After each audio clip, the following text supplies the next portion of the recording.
예, 오늘 이렇게 말씀은 로마서 9장입니다. 제목은 하나님 주권에 의한 약속된 자녀다라고 했습니다. 하나님의 자녀인데 하나님의 주권, 하나님의 권세로서 약속해 주셨다라는 것입니다. 어디 비폴록 같은 경우에는 회사 사장님이 대장이죠.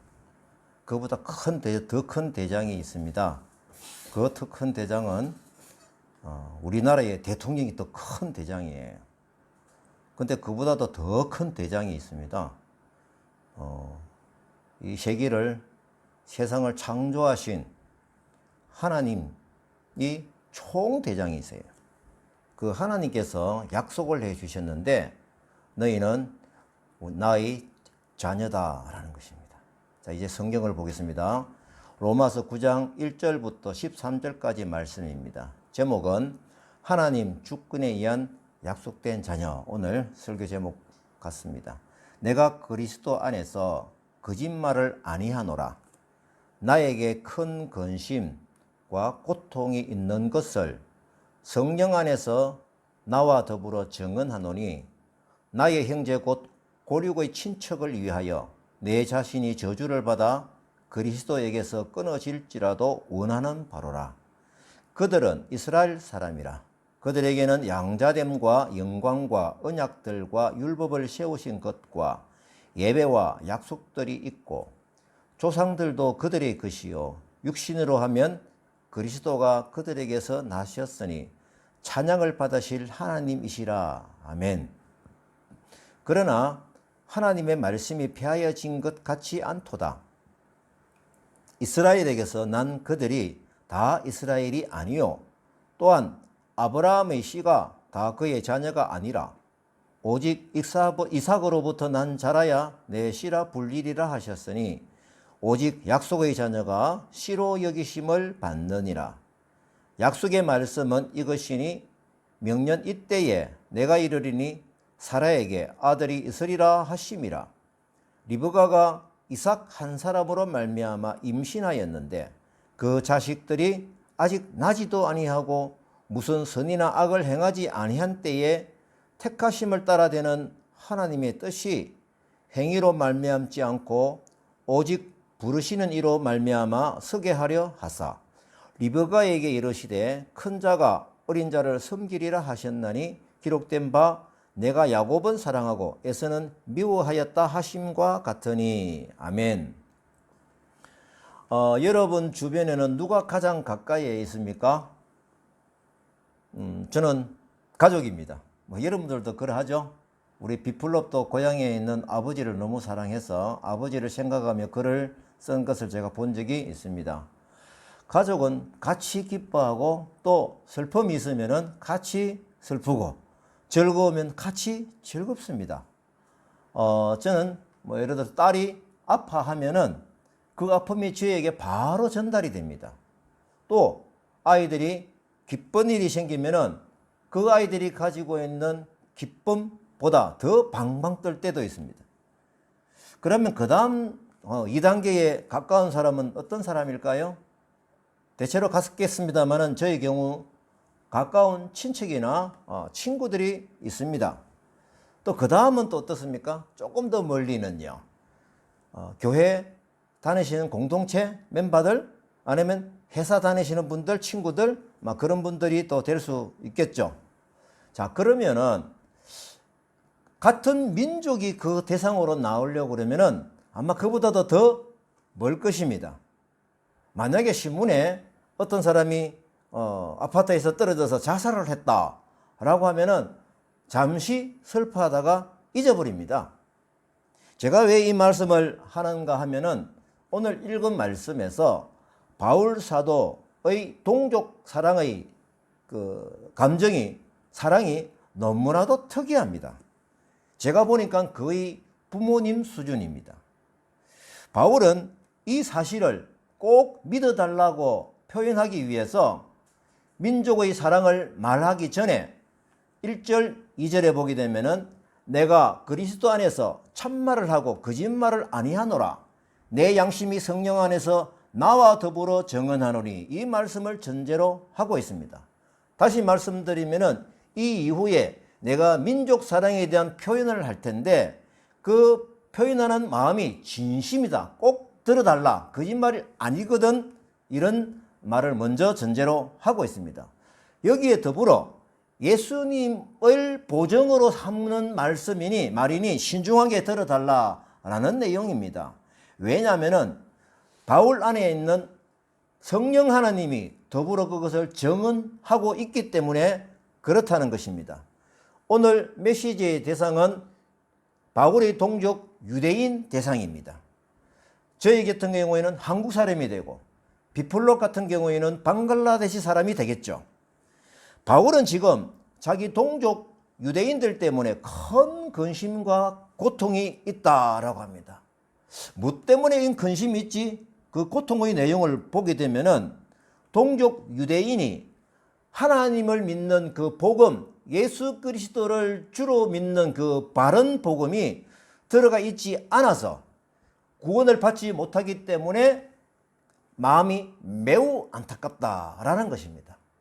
그런데 이 말씀을 볼 때 방향이 조금 이상합니다. 바울이 왜 저러지? 라는 생각할 수가 있습니다. 왜냐하면 지금 로마서 1장부터 8장까지 말씀 중에서 바울은 자기 민족보다는 이방인들에게 복음을 전하기 위해서 그렇게 고생하면서 약 한 9년 동안 해외로 돌아다니면서 복음을 전했거든요. 또 죽음을 무릅쓰면서 복음을 전했거든요. 그래서 바울은 이방인의 복음을 전하는 사람으로만 인식이 되어져 있는데 또 이게 있습니다. 앞에 로마서에 보게 되면은 자기 동족 유대인들이 잘못 믿고 있는 그 믿음을 굉장히 비판을 했습니다. 꾸짖었습니다. 그런데 지금 갑자기 보니까 자기 동족이 복음을 듣지 못해서 매우 안타깝게 생각하고 표현을 하고 있습니다. 자, 이 안타까운 심정을 구체적으로 표현을 하고 있는데 어떤 심정이냐라고 하면은 자기 자신은 차라리 저주를 받아가지고 그리스도에게 끊어질지라도 우리 동족이 구원을 받을 수 있다면 좋겠다. 그 말을 하고 있는 겁니다. 바울은 자기가 구원을 포기할 만큼 자기 동족을 사랑하고 있음을 로마 교회에 있는 유대인들에게 서신으로서 보여주고 있는 것입니다. 자, 그러면 우리가 궁금해야 됩니다. 이렇게 사랑하는 힘의 배경이 뭐냐? 바울이 오늘 고백한 것처럼 바울 안에 있는 하나님, 성령 하나님이 탄식을 하고 있는 것입니다. 사람이 이 맨정신으로는 할 수 있는 힘이 아니라는 겁니다. 성령님이 하시는 일이 분명하니까 바울이 자기 동족의 사랑을 표현을 할 때 바로 예수님이 보증이 되었다. 그렇게 표현을 하고 있는 것이죠. 제가 요즘 설교를 이제 하면서 이제 간증도 좀 하면서 하겠습니다. 왜냐하면은 로마서를 보니까 16장까지인데요. 8장 한 반 진행이 될 때는 거의 그 신앙의 원론적인 조직신학적인 어떤 패턴에서 말씀이 있었거든요. 근데 로마서 9장부터는 이제 패턴이 완전히 바뀌어요. 어느 쪽으로 흘러가느냐면은 신앙을 실천하는 쪽으로 흘러가고 있습니다. 어떻게 신앙생활을 잘 할 것이냐라는 것으로 흘러가고 있기 때문에 제가 이제는 말씀을 드리면서 간증을 좀 해도 참 되겠다라는 생각을 하게 되었습니다. 지난 7월 중순에 시골 교회에 있는 한 손 목사님이라는 분을 만났습니다. 교회가 너무 손을 볼 때가 많고 비도 새고 그 다음에 많이 나무가 썩어져 있고 교회 바닥도 엉망이고 그러면서 그분을 만나서 그 교회에 여러 사람들이 합력해서 좀 도와준 적이 있습니다. 그러면서 제가 성결교회 장로라고 하니까 갑자기 이분이 무슨 얘기를 하느냐라고 하면은 자기가 25년 되었는데 그 25년 전에 자기 교회가 개척을 하고 너무 어려울 때에 밀양 성결교회 허성도 목사님을 잊지 못한다라고 하는 거예요. 왜냐하면은 자기가 개척할 초기에 돈도 힘들고 너무 힘들었을 때에 허성도 목사님이 쌀 한 가마니와 돈 50만 원을 현관에 두고 가셨다. 그래서 이 목사님은 허성도 목사님을 지금까지도 잊지 못한다라고 했습니다. 제가 참 기뻤습니다. 저도 허 목사님이 그런 부분을 잘 알고 있거든요. 제가 너무 기뻐가지고 목사님에게 전화를 했습니다. 목사님, 이런 사실이 있었다면서요? 라고 전화를 하니까 허 목사님이 그게 기억이 안 난대요. 그래서 제가 불쑥 튀어나오는 말이, 아이고, 그럼 목사님 맨정신으로 한 게 아니네요. 제가 이게 왜 이 말씀을 드렸느냐면, 그 사랑의 행위는 안에 있는 하나님이 성령님께서 허 목사님에게 그런 감동을 주어서 도와주어라 라고 했던 그런 마음으로 이끌려가서 했다라는 것이 제가 생각이 되었기 때문에 그렇습니다. 제가 허성도 목사님은 잘 압니다.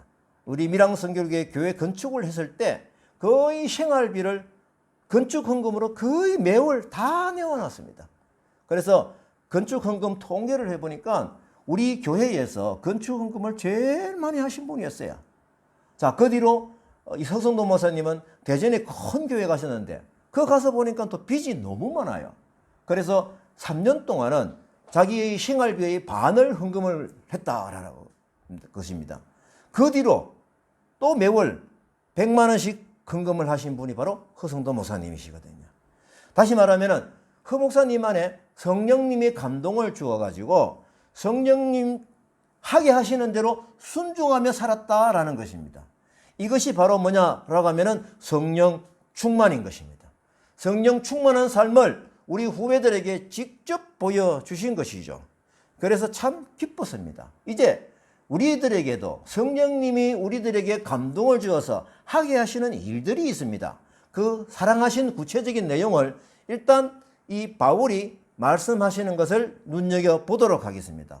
자, 먼저 이스라엘 백성이 하나님의 자녀라는 사실을 구약 성경이 증거하고 있다라는 것입니다. 우리가 8장 14절 그때 우리가 성경 공부를 할 때 이미 바울 사도가 확인을 시켜준 말씀입니다. 성경요. 8장 14절에 보니까요. 무릇 하나님의 영으로 인도함을 받는 사람은 곧 하나님의 아들이라. 하나님의 영으로 인도함을 받아가는 사람은 하나님의 자녀라는 것입니다. 하나님의 자녀이기 때문에 당연히 상속자라는 것입니다. 자, 이렇게 자녀인 이유가 무엇입니까? 하나님이 주시는 약속을 받았다라는 것입니다. 하나님이 약속을 하신 겁니다. 이 약속은 언제부터 시작이 되었느냐? 아브라함 때부터 시작이 되었다는 겁니다. 아브라함 때부터. 그걸 말씀을 하고 있거든요. 궁극적으로는 유대인의 조상은 아브라함입니다.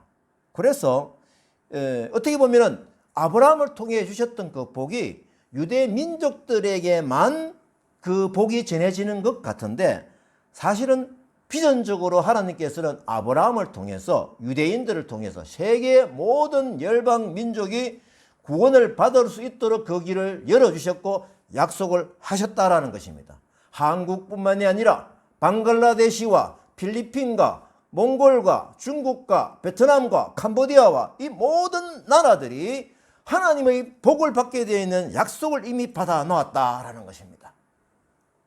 6절 말씀해 봅니다.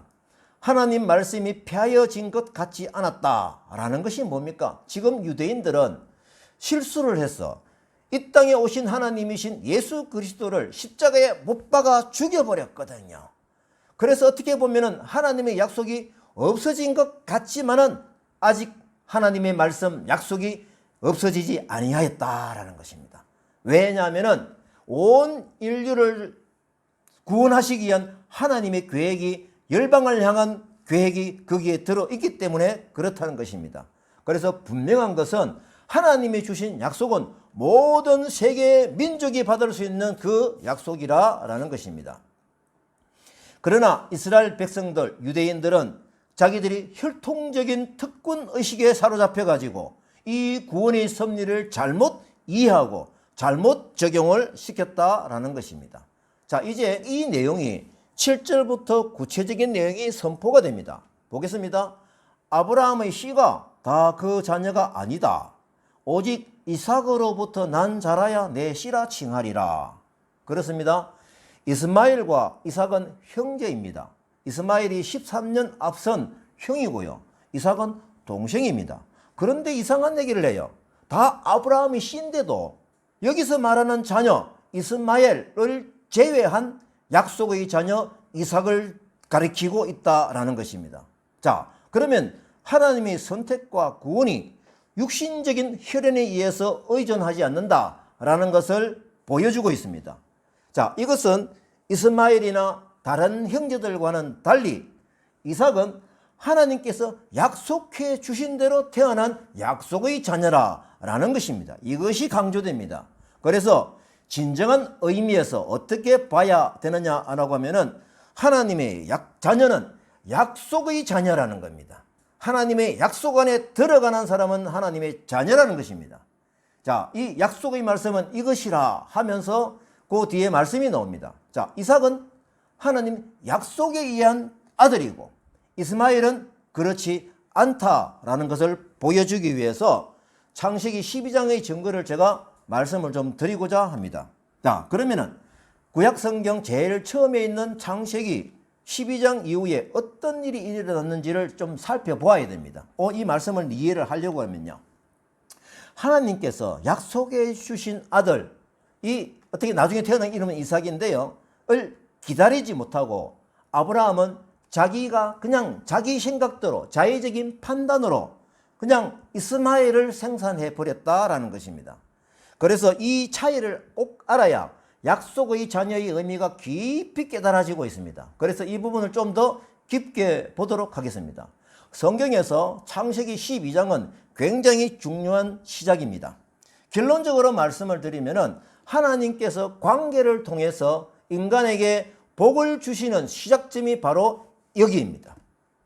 이 모델로 선택한 것이 누구냐라고 하면은 아브라함을 모델로 선택하셨고, 결국 좀 크게 이야기하면은 유대 민족들, 이스라엘 백성들을 샘플로 선택을 했다라는 것입니다. 이처럼 이 사랑의 한 방법처럼 온 세계 열방을 향한 사랑이 하나님의 방법으로 흘러가게 될 것이다. 약속이 창세기 12장 3절에 있는 것입니다. 내가 너로 아브라함입니다. 큰 민족을 이루고 너에게 복을 주어 내 이름을 창대하게 하리니 너는 복이 될지라 라고 했습니다. 자, 이때 아브라함의 나이가 75세였습니다. 이때 아브라함의 자녀가 한 사람도 없었어요. 자, 아브라함은 기대를 했습니다. 하나님을 잘 믿는 사람이었기 때문에 나이가 75세면은 아이를 낳기에는 상당히 늦은 나이입니다만은 아브라함은 하나님의 약속을 기다렸습니다. 1년이 가고 2년이 가도 아기가 생기지 않습니다. 이제 염려스럽습니다. 어떻게 해서 내 민족이 생기지? 그래서 아브라함은 하나님께 묻습니다. 기도를 합니다. 하나님, 저에게 씨를 안 주셨으니까 우리 집에 같이 있는 저 엘리에셀, 나를 잘 섬기고 있는 엘리에셀을 좀 양자로 삼아서 자녀로 삼으면 안 되겠습니까? 라고 말씀을 했죠. 성경을 봅니다. 창세기 15장 3절에서 5절 말씀입니다. 아브라함이 이르되 또 주께서 내게 씨를 주지 아니하셨으니 내 집에서 길린 자가 내 상속자가 될 것이니라. 내 집에서 길린 자가 누구냐면은 하인으로 있는 엘리에셀입니다. 여호와의 말씀이 그에게 임하여 이르시되 그 사람이 내 상속자가 아니다. 그 사람은 너 몸에서 직접 날 자가 네 상속자가 될 것이라고 다시 확인을 해주시고 아브라함을 밖으로 나가게 합니다. 그래서 뭡니까? 하늘을 봐라. 거기에서 많은 별들을 보고 야, 너가 셀 수 있냐? 한번 세볼래? 하나님께서는 이 많은 별들 수만큼 네 자손이 이와 같으리라 라고 약속을 다시 해주시는 겁니다. 그래서 아브라함은 예, 잘 알겠습니다 하고 또 기다립니다. 1년이 가고 2년이 가고 세월이 흘러가는데 아기가 안 생기는 겁니다. 자, 이 약속을 받은 지 10년 만에, 그러니까 총 10년 만에 나이가 85세입니다. 아브라함 부부는 큰 결단을 내립니다. 이제는 하나님에게 묻지 않아요. 창세기 16장입니다. 1절, 2절과 15절, 16절 제가 연결해서 읽도록 하겠습니다. 아브라함의 아내 사레는 출산하지 못하였고 그에게 한 여종이 있으니 애굽 사람이요 이름은 하갈이라. 사레가 아브라함에게 이르되 여호와께서 내 출산을 허락하지 아니하셨으니 원하건대 내 여종에게 들어가라. 내가 혹 그로 말미암아 자녀를 얻을까 하노라 하며 아브라함이 사레의 말을 들으니라. 15절 봅니다. 하갈이 아브라함의 아들을 낳으며 아브라함이 하갈을 낳은 그 아들을 이름하여 이스마엘이라 하였더라. 하갈이 아브라함에게 이스마엘을 낳았을 때 아브라함이 86세였더라. 이 내용을 보게 되면은 하나님께 뭐 묻고 엽죽고 한 것이 안 보입니다. 또 이름을 지을 때도 뭐 자기가 그냥 지어버렸어요. 사실은 인간적으로 보면은 충분히 이해가 될 수가 있죠. 나이가 들어가고 아기를 생산하지 못하는데, 이제 다시 말하면 사례는 정상적으로는 아기를 낳을 수 없는 것입니다. 그래서 사례가 자기 몸종인, 그것도 자기 동족 사람이 아니고 저 이방 사람인, 어딥니까? 이방 사람인 애굽 사람, 예, 애굽 사람을 해가지고 아기를 생산시키자라고 하는 거기에 서로 합의를 해가지고 이스마엘을 생산을 시킨 것입니다. 이 이름이 이스마엘입니다. 그래서 아브라함은 자기 몸에서 난 아이니까 이스마엘이 이제 하나님이 주신 약속의 자녀 이스마엘이겠지 하고 잘 키웠습니다. 1년을 키우고 3년을 키우고 10년을 키우고 13년간 키웠을 때 이스마엘이 13살이 되었을 때 아브라함 처음 약속을 받은 지 24년째이니까 나이가 99살입니다. 사라의 나이는 몇 살입니까? 89세죠. 창세기 17장을 봅니다. 그때 하나님께서 아브라함에게 그러니까 약속을 주신 지 24년 만에 이제는 구체적으로 약속을 하시는 거예요. 봅니다. 아브라함이 99세 때에 여호와께서 아브라함에게 나타나서 그에게 이르시되 나는 전능한 하나님이라. 하나님께서 약속을 지키지 아니한 아브라함을 꾸짖는 것 같아요. 나는 전능한 하나님이거든. 너는 내 앞에서 행하여 완전해라. 넌 실수했다 이 말이죠. 내가 내 언약을 나와 너 사이에 두었다. 약속을 했지 않냐 이거죠. 너를 크게 번성하게 하리라 하시니, 다시 말하면 이 말씀, 이 약속이 없어지지 아니했습니다.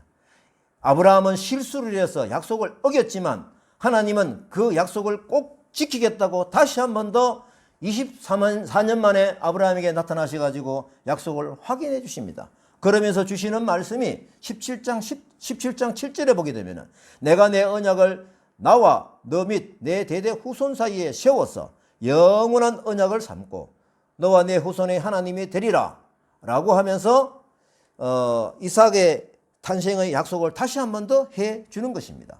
자, 이제 기다릴 만큼 기다렸고, 또한 아브라함의 나이가 90, 아기 아내도 89세예요. 아기를 생산할 수가 없습니다. 절대 생산할 수 없다라고 하는 생각은 아브라함과 이삭은 사례는 똑같은 생각을 했어버립니다. 그래서 창세기 17장 17절 18절 거기에 보게 되면은 아브라함과 이삭이 웃어버립니다. 그리고 아브라함이 하나님께 항의를 해요. 제가 나이가 100살이나 안 됩니다. 늦었습니다. 이렇게 감히 얘기는 못하고 속으로 말합니다. 속으로. 그러니까 하나님께 항의가 섞인 목소리로 보고를 합니다. 하나님, 저에게 주신 이스마엘이나 하나님 앞에 살기를 원합니다. 다시 말하면 이제는 생산이 불가능합니다. 이스마엘이나 잘 키우겠습니다. 하나님, 이스마엘을 통해서 복 주시면 안 되겠습니까? 이 얘기죠. 그러나 하나님은 낳을 아이의 이름까지 지어줍니다. 이삭이라고 지어줍니다. 그러면서 17장 19절에 내가 그와 내 언약을 세우리니 그의 후손에게 영원한 언약이 되리라 라는 약속을 다시 한 번 더 확인을 해 주십니다. 자, 이스마엘의 이름을 지을 때는 아브라함이 지어버렸어요. 이제는 이삭은 누가 지어주십니까? 하나님이 지어주시는 거죠. 자, 여기서 아브라함은 하나님의 약속을 기다리지 못하고 첩을 통해서 낳은 이스마엘과 하나님의 강한 약속의 힘 때문에 낳은 이삭을 우리는 구분할 수 있어야 된다라는 것입니다. 그래서 로마서 9장의 이 말씀이 이해가 되는 것입니다. 자, 이제 창세기 12장에서 하나님이 아브라함에게 주신 그 약속의 복이 왜 우리에게, 아니 나에게, 지금 너에게 어떻게 연결되는지를 제가 말씀을 통해서 보여드리도록 하겠습니다. 로마서 9장 7절 8절 말씀이죠. 오늘 우리가 읽었던 말씀입니다. 봅니다. 이제 이 배경을 가지고 이 말씀을 한번 보십시다. 아브라함의 씨가 다 그 자녀가 아니다. 이 무슨 뜻입니까? 이스마엘, 그 다음에 이삭 두 사람을 얘기해요. 다 아니다. 하지만 오직 뭡니까? 이삭으로부터 난 자라야 내 씨다 라고 약하는 거죠. 다시 말하면 약속의 자녀라는 겁니다. 이삭이 그 육신의 자녀가 아브라함의 자녀가 아니라 오직 약속의 자녀가 씨로 여기심을 받느니라. 제가 이 말씀을 못 드렸는데 결국은 1년 뒤에 다시 말하면 아브라함이 100세 때에 아내 사례가 90세 때에 이삭을 직접 낳게 되는 역사가 일어난 것입니다. 그래서 하나님은 이렇게 약속의 자녀가 씨다라는 것입니다. 자, 그럼 씨라는 의미가 또 뭘까? 갈라디아서 3장 29절 말씀입니다. 너희가 그리스도의 것이면 곧 아브라함의 자손이요 약속대로 유업을 이룰 자다. 아하, 여러분들 그리스도의 것입니까? 내가 여러분들 예수님께 속해져 있습니까? 그러면은 이 그리스도의 것이면은 바로 누구? 아브라함의 자손이라는 겁니다. 다시 말하면 우리가 그리스도의 것이면은 아브라함을 통해서 약속의 자녀로 되어졌던 그 이삭에게 주셨던 그 복이 바로 우리의 복이 되고 나의 복이 된다라는 것입니다. 이 약속을 해주신 것이죠. 갈라디아서 3장 14절 말씀을 봅니다. 이는 그리스도 예수 안에서 아브라함의 복이 이방인에게 미치게 하고, 그렇죠? 예수님 안에 있으면 이 아브라함에게 주셨던 그 샘플적인 복이 누구에게? 모든 열방을 간 이방인 모두에게 미치게 한다라는 것입니다. 방글라데시에도 임한다라는 것입니다. 아멘. 또 우리로 하여금 믿음으로 말미암아 성령의 약속을 받게 하려 한다라는 것입니다. 성령님께서 믿음으로 인해 아브라함의 복이 너희의 복이 된다라고 약속하셨기 때문에 복의 근원자로서의 복이 바로 나의 복이 된다라는 것입니다. 이제 비플롭도 예수 그리스도의 것이면은 바로 하나님의 약속의 자녀인 것입니다. 그래서 복받을 상속자가 되는 것입니다. 이제 이 비플롭이 이 믿음과 신앙을 가지고 고향 고국에 가서 또 하나님의 그 복음의 씨앗을 뿌릴 수 있는 그런 능력 있는 사람이 될 것입니다. 우리는 하나님 구원의 복을 주셔서 우리를 통해서 복이 흘러가도록 하나님께서 인정해 주시고 약속을 해 주신 것입니다. 자, 이제 비교를 해봅니다. 약속에 의한 자녀와 약속이 아닌 그냥 자기 생각대로 만들어진 육체를 따라 난 자의 관계는 어떠할까요? 그것이 갈라디아서 4장 28절 29절 말씀입니다. 형제들아 너희는 이삭과 같이 약속의 자녀라. 아멘입니까? 아멘. 예. 지금 여기서 형제들 이삭과 같이 약속의 자녀라는 겁니다. 비플롯과 그 다음에 오집사님, 우리에게 또 온 게 자녀들, 또 저와 우리 유곤사를 다 모두가 뭡니까? 형제들아 여기 들어있는 거죠. 이삭과 같이 약속의 자녀다라는 겁니다. 이게 우리에게 얼마나 중요한 약속인지 모릅니다. 그러나 그때에 육체를 따라 난 자가 누굽니까? 이스마엘이죠. 육체를 따라 났다고 하는 것은 하나님께 묻지 아니하고 자기 생각대로 일을 저질른 바로 이것이 바로 이스마엘 육체를 따라 난 자라는 것입니다. 이 육체를 따라 난 자가 성령을 따라 난 자를 성령으로 따라 난 자가 누구입니까? 이삭인 것입니다. 약속의 자녀인 것이죠. 박해를 한 것 같이 이제도 그러하도다. 자, 여러분들 이 세계사적인 측면에서 보게 되면은요, 이스마엘이 결국은 어느 아랍 쪽에는 중동의 그 여러 나라 사람들이 되는 것입니다. 얼마나 이들이 전쟁으로 이스라엘을 괴롭히고 이런 부분들이 많이 있는 것이죠. 물론 그 뒤로도 그런 역사가 굉장히 많이 일어났습니다. 여러분들 유엔에 등록된 나라가 뭐 220개 나라입니까? 그 정도 될 겁니다. 예, 그럼 될 건데요. 근데 이 세계에는요, 나라가 좀 압축을 하게 되면은 5대양 6대주 그럴 수도 있고요. 좀 더 압축을 하게 되면은 뭐 백인, 그 다음에 황색인, 그 다음에 흑인 이렇게도 나눌 수도 있죠. 하지만 성경적인 시각으로 보게 되면은 이 세계에 나라가 몇 개가 있느냐? 딱 두 나라가 있습니다. 어떤 나라입니까? 하나님의 나라와 이 하나님의 나라를 공격하는 사탄의 나라가 있는 것입니다. 이것이 분명한 영적인 현실인 것입니다. 여기서 우리가 이스마엘 후손들이 약속의 자녀를 박해하고 공격하는 것입니다. 이것이 바로 요즘 우리나라 땅이든 세계적으로 하나님을 믿는 백성을 공격하는 그 어둠의 세력들을 지금 지적을 하고 있는 것입니다. 살펴보십시다. 이제 우리가 생각을 해봐야 됩니다. 그러면 나는 이스마엘을 생성하지 않습니까? 이스마엘이 왜 생겼습니까? 그 과정을 봐야 됩니다. 아브라함이 자기 생각대로 일을 저지른 것입니다. 그래서 하나님의 약속의 길을 벗어나 버렸어요. 그러니까 이스마엘의 생사는 아브라함의 생애 중에서 굉장히 큰 걸림돌이 된 것입니다. 육체를 따라 난 자가 이스마엘이고 성령을 따라 난 자는 이삭입니다. 우리는 성령을 따라 난 자 이삭의처럼 약속의 자녀인 것입니다. 얼마나 신나고 즐거운 내용이십니까? 이제 갈라디아서 3장 29절 말씀 다시 한 번 더 확인을 합니다. 아까 읽었던 말씀인데요. 제가 다시 읽습니다. 너희가 그리스도의 것이면, 아멘. 우리가 그리스도의 것이 맞죠? 아브라함의 자손입니다.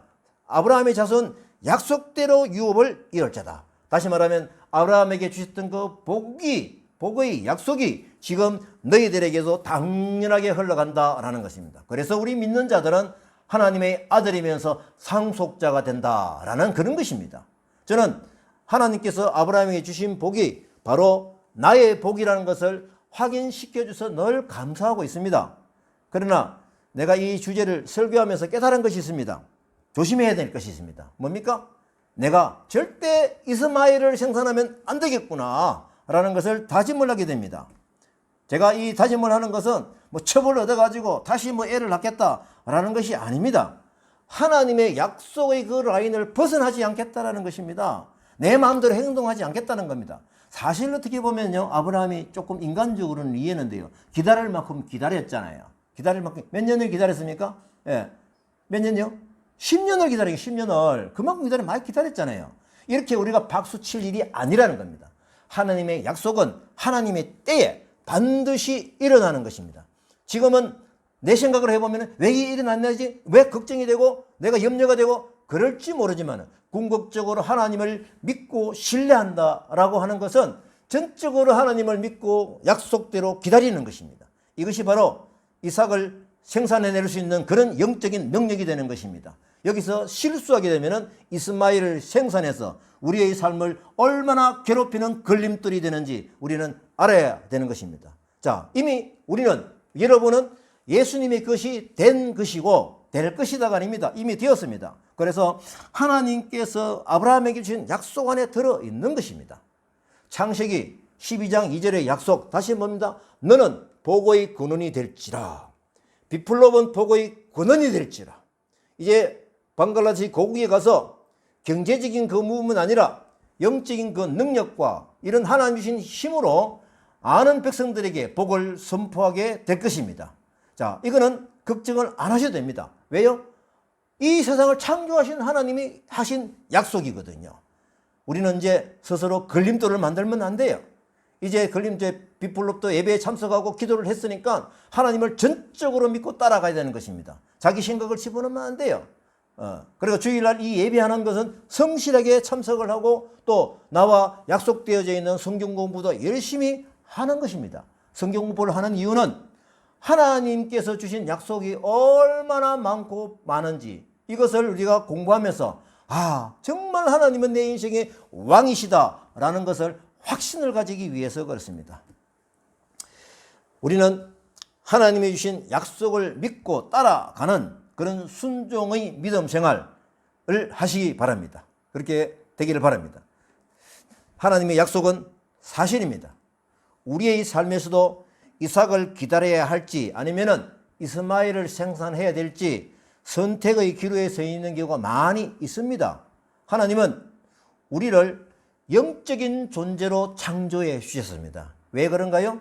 이 비플롭과 공부를 했죠. 하나님은 우리와 영적인 교제를 하고 싶어서 영적인 존재로 창조하셨다라는 것입니다. 하나님은 우리 인생에게 사랑하고 싶으신 거예요. 사랑의 대상으로 우리를 창조하신 것입니다.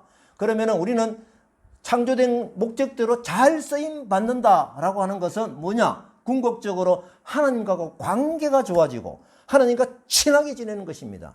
이것이 바로 하나님이 우리를 창조하셔서 보시기에 참 좋았더라 라는 그런 말씀을 계속 받아면서 사는 인생이 되는 것입니다. 우리가 한 가지 매주일 정기적인 이 예배, 영과 진리로 예배하라는 그 말씀을 따라가는 것입니다. 이 예배의 방법대로 우리 생활 중에서도 늘 예배하는 마음으로 하나님과 교제를 하는 것입니다. 이것이 성령님이 우리와 함께 하셔서 같이 기뻐하는 것입니다. 우리가 약속된 시간에 하나님과 대면하여 예배하는 그 장소와 시간, 다른 이유로 소홀히 하면 안 됩니다. 코로나 때문에 우리가 사람들끼리는 좀 비대면을 하고 있지만은 지금 각자의 처소에서 하나님과는 대면하여 예배 드린다는 사실을 잊지 마시기 바랍니다. 아멘? 예. 경제적인 이유나 또 다른 이유 때문에 주일 예배를 빠지면은 결국은 그 삶은 이스마엘을 생산하는 것과 똑같다는 것입니다. 아브라함과 우리에게 주신 이 약속이 우리가 자녀로서 위치를 잡아주시고 상속자로서 복 내려주시니 얼마나 감사하고 기쁩니까? 내가 잘못해서 걸림돌을 만들면 안 됩니다. 그 걸림돌이 내가 넘어져 버려요. 하나님은 우리 인간과의 교제하기를 원하십니다. 생명이 되게 창조해 주셨다는 것입니다. 그러니까 어떤 다른 요소 때문에 이 예배를 방해하면 안 되고 하나님과의 관계를 방해하면 안 되는 것입니다. 우상을 섬기는 것은 하나님과의 관계를 방해하는 것입니다. 하나님과 나 사이에 선명하게 보여야 되는데 내가 우상을 섬겨버리면 그 사이에 우상이 뚝 가려가지고 하나님을 바라볼 수가 없는 것입니다.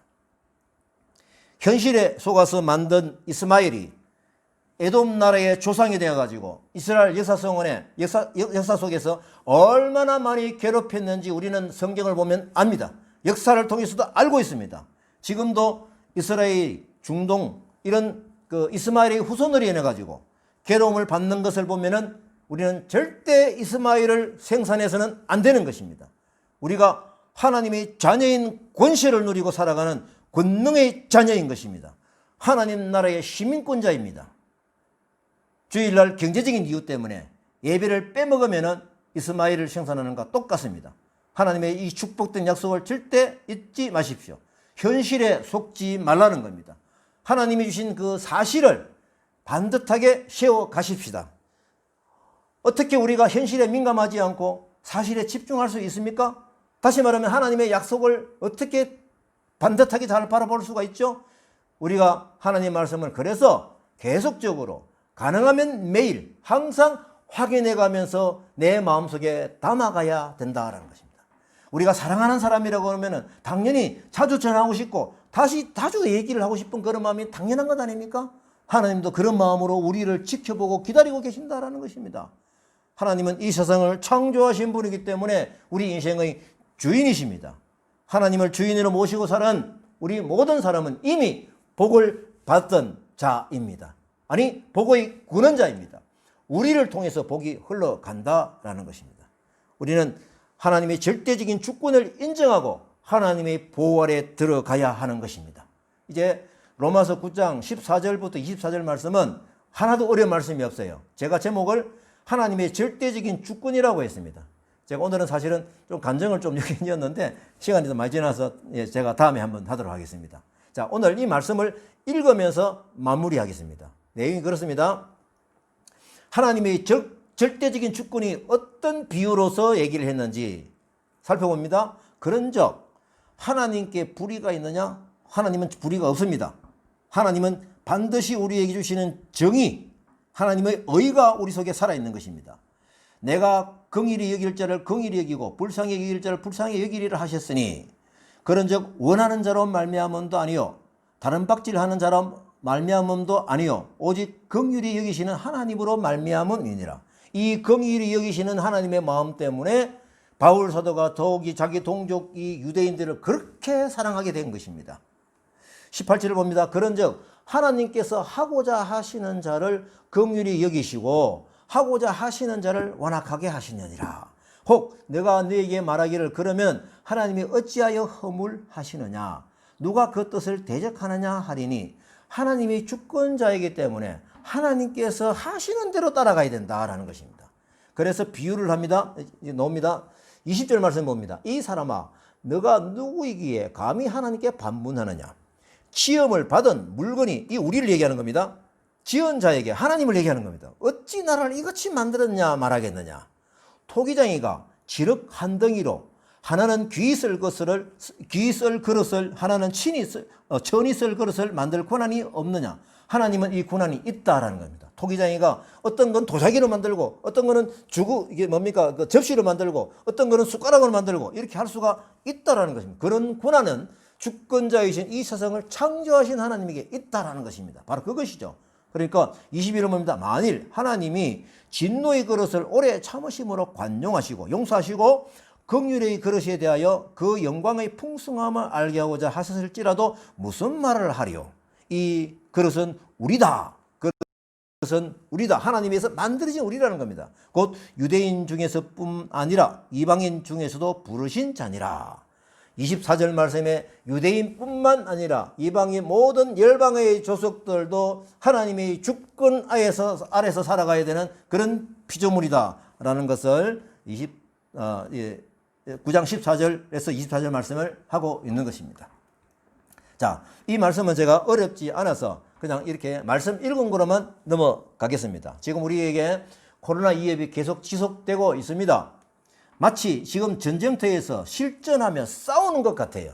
전쟁이 계속해서 변합니다. 어떨 때는 뭐 이기는 것 같다가도 어떨 때는 또 위험하고, 밀항에도 지금 코로나 어떤 사람이 와가지고 뭐 해가지고 막 전부 다 온 사람이 신경을 다 쓰고 있어요. 예.